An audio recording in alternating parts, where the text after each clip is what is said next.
Welcome to ज्ञान बिंदु classes. हम रीजनिंग में बैठक क्रम व्यवस्था पढ़ रहे थे।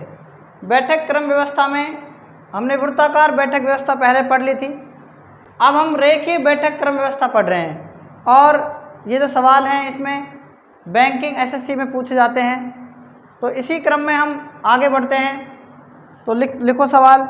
8 मित्र GHIJNOP और Q एक सीधी पंक्ति में बैठे हैं, परंतु आवश्यक नहीं कि इसी क्रम में H O के दाएं दूसरे स्थान पर बैठा है, O पंक्ति के किसी एक छोर पर बैठा है, H और N के बीच केवल 3 व्यक्ति बैठे हैं, I J के बाएं को तीसरे स्थान पर बैठा है, J और G के बीच केवल 2 व्यक्ति बैठे हैं, P N का निकटतम पड़ोसी नहीं है। तो पहला प्रश्न है इसमें, निम्न में से वह व्यक्ति कौन है जो पंक्ति के एकदम दाएं छोर पर बैठा है। दूसरा प्रश्न है, निम्न में से कौन J और G के बीच में बैठे हैं। तीसरा प्रश्न है, N के संदर्भ में P का क्या स्थान है। चौथा प्रश्न है, दी गई व्यवस्था के आधार पर Q के संदर्भ में निम्न में से कौन सा कथन सत्य है। और हमारा लास्ट प्रश्न है, P और G के बीच कितने व्यक्ति बैठे हैं। तो इस सवाल का हम सॉल्यूशन करते हैं। तो इसमें सॉल्यूशन से पहले आपको ये डायग्राम बनाना ज़रूरी है।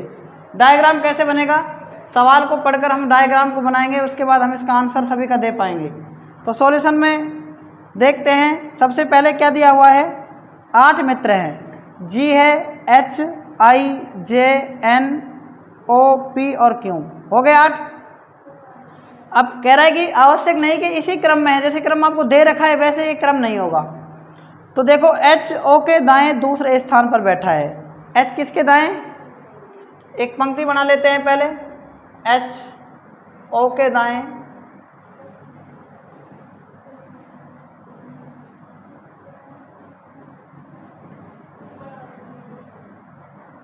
H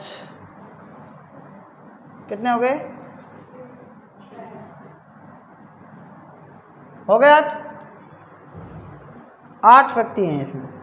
H O के दाएं क्या है, दूसरे स्थान पर। तो देखते हैं H इधर की जो पंक्ति है वो क्या है, बाईं तरफ होगी, बायां भाग होगा, और इधर का क्या होगा, ये पूरा दायां भाग। H जो है वो O के है ना, H O के दाएं क्या है, दूसरा है। तो यहाँ पर अभी कोई नहीं है फिलहाल, ठीक है, इस जगह पर कोई ना कोई आएगा। H O के दाएं तो पहला और ये दूसरे नंबर पर आ गया। H जो है वो O के दाएं क्या है, दूसरे स्थान पर है। कौन से स्थान पर है, दूसरे स्थान पर। O पंक्ति के किसी एक छोर पर बैठा है। अब देखेंगे हम, O पंक्ति के किसी एक छोर पर बैठा है, या तो ये इधर होगा, इधर ही होगा, वैसे ये इधर नहीं होगा, ठीक है ना। आगे क्या कह रहा है, अब H और N के बीच केवल 3 व्यक्ति बैठे हैं। H और N के बीच केवल कितने व्यक्ति बैठे हैं। तो इधर अगर हम बिठाएं तो ये कह रहा है कि O इधर मतलब किसी एक छोर पर है। अगर इधर बिठाएं तो इधर 3 व्यक्ति थोड़ी आ रहे हैं।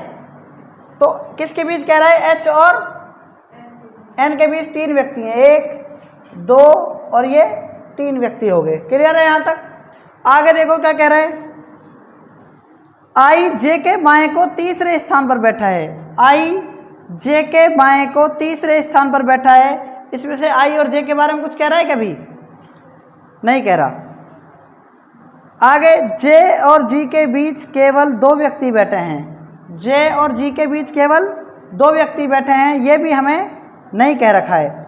आगे कह रहा है P N का एक निकटतम पड़ोसी नहीं है। जो P है ना वो N का निकटतम पड़ोसी नहीं है। मतलब समझ रहे हैं आप, P यहाँ पर भी नहीं आएगा इधर, और P यहाँ पर भी नहीं आएगा। कितने व्यक्ति हो रहे हैं, 1 2 3 4 5 6 7 8। तो आप बताओ P जो है N का वो निकटतम पड़ोसी नहीं है।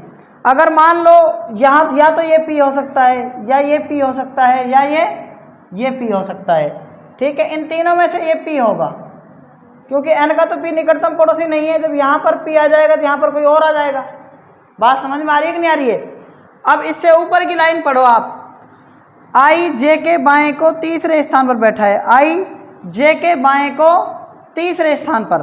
अब जे के बाएं को तीसरे स्थान पर बैठा है आई को। आई जो है वो जे के बाएं को, किसके बाएं को? अगर जे को हम यहाँ बिठा दें मान लो 2 मिनट के लिए, आई जो है यहाँ पर जे के बाएं को तीसरे स्थान पर, तो पहला स्थान इसका, दूसरा इसका और तीसरा किसका आ रहा है? फिलहाल आई का आ रहा है मान लो। तो आई जो है वो जे के बाएं को पहला, दूसरा और तीसरा यहाँ पर आ गया। तो मैंने कहा ना पी तो यहाँ से हट जाएगा कि नहीं हट जाएगा बताओ। अब यहाँ पर पी कहाँ पर आ सकता है? पी यहीं पर आ सकता है कि नहीं आ सकता बताओ। इस जगह पर पी आ जाएगा कि नहीं आ जाएगा जब जे यहाँ पर आएगा तो? ठीक है, यहीं पर आ जाएगा ना पी। इधर तो आई आ गया ना, क्योंकि ये कह रहा है कि जो आई है वो जे के बाएं क्या है? पहला, दूसरा, तीसरा नंबर पर है। अब आगे क्या पूछ रहा है आपसे? अब देखो, अब कह रहा है जे और जी के बीच केवल 2 व्यक्ति बैठे हैं। जे के बीच और जी के बीच, जे के बीच और जी के बीच कितने व्यक्ति बैठे हैं? तो जी यहाँ पर आ सकता है कि नहीं आ सकता बताओ, तभी तो 2 व्यक्ति बैठेंगे इधर, है ना। जे और जी के बीच 2 व्यक्ति बैठे हैं। अब आगे क्या कह रहा है? एच और एन के बीच केवल 3 व्यक्ति बैठे हैं। एच और एन के बीच 1 2 3 व्यक्ति बैठे हैं, ये भी सही है बात। अब आगे बचा कौन है बताओ? कौन बचा है इसमें? क्यों बचा है? तो क्यों कौन कहाँ जाएगा? क्यों यहाँ पर आ जाएगा। तो देखते हैं, ओ यहाँ पर आ गया और आई यहाँ पर और एच यहाँ पर, पी यहाँ पर, जे यहाँ पर, क्यों यहाँ पर और एन यहाँ पर और जी यहाँ पर। अब हम एक एक प्रश्न का आपको आंसर देंगे, ठीक है। तो इसमें पहला प्रश्न क्या है? तो इसमें पहला प्रश्न है, निम्न में से वह व्यक्ति कौन है जो पंक्ति के एकदम दाएं छोर पर बैठा है? पंक्ति के एकदम दाएं छोर पर कौन बैठा है बताओ? जी बैठा है। कौन बैठा है? जी। तो पहले प्रश्न का आंसर क्या आएगा? पहले प्रश्न का इसमें आंसर आएगा जी आएगा, ठीक है। दूसरा प्रश्न पढ़ो, दूसरा प्रश्न क्या कह रहा है? निम्न में से कौन जे और जी के बीच में बैठे हैं? जे और जी के बीच में, जे और जी के बीच में कौन बैठे हैं?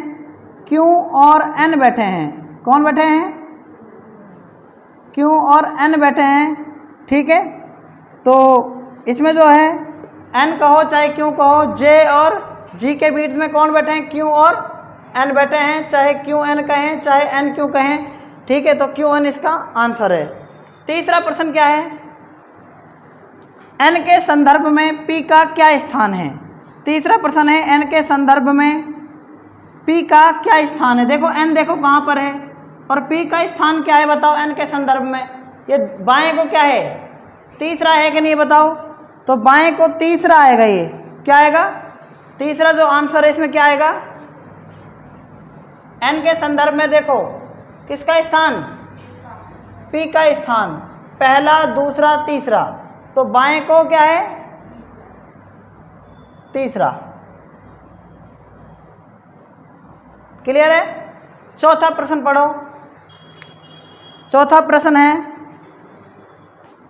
दी गई व्यवस्था के आधार पर क्यों के संदर्भ में निम्न में से कौन सा कथन सत्य है? दी गई व्यवस्था के आधार पर क्यों के संदर्भ में निम्न में से कौन सा कथन सत्य है? तो इसमें बताओ, पहला है क्यू और एन के बीच केवल 2 व्यक्ति बैठे हैं। बताओ क्यू और एन के बीच 2 व्यक्ति बैठे हैं क्या? नहीं बैठे। सेकंड बात, क्यू के दाईं ओर केवल 2 व्यक्ति बैठे हैं। क्यू के दाईं ओर केवल 2 व्यक्ति बैठे हैं, ये बात बिल्कुल आपको सही है, ठीक है ना। चौथे में क्या है? देखो क्यू के दाईं ओर 2 व्यक्ति है ना, क्यू के दाएं 2 व्यक्ति है। 2 व्यक्ति हैं या बैठे हैं एक ही बात है। आगे लास्ट है प्रश्न 5, पी और जी के बीच कितने व्यक्ति बैठे हैं? बताओ पी और जी के बीच कितने व्यक्ति बैठे हैं? P के बीच और इस G के बीच कितने बैठे हैं? 1, 2 और 3। तो 5वें प्रश्न का आंसर आएगा 3 व्यक्ति बैठे हैं। कितने व्यक्ति बैठे हैं? 3 व्यक्ति बैठे हैं। क्लियर आपके सवाल? अगर कोई कहीं पर भी कोई दिक्कत है तो आप बता सकते हैं।